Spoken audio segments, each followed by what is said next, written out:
Alright, as I mentioned, we'd talk a little bit more about work in process in this video. Now, before I get into the nuts and bolts of it, I want to show you a sample document that's available on my website. We're going through it with each customer, with each job really. You should be going through a checklist that looks similar to this. You can make it more or less detailed.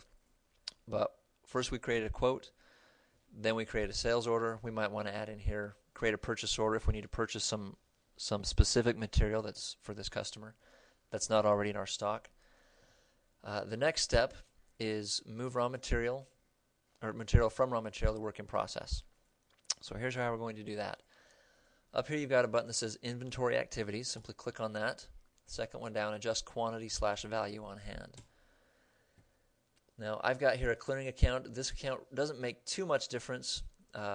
It will show up as a 0 once we're done with this transaction.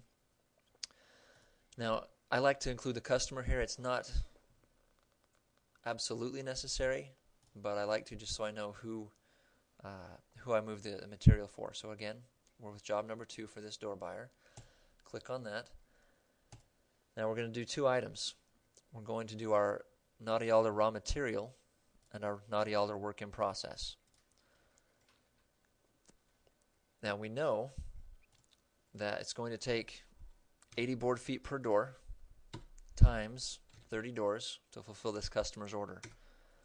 So what I need to move 2,400 board feet from raw material to work in process. So it's showing raw material here, work in process here. The value of the adjustment, the net is 0 as I said. All we're doing is switching the account that this value is in. So I hit save and close. Now let's go to our balance sheet, look at our inventory. See this inventory adjust right here. We can see we moved this value from raw material. The same value here went into work in process.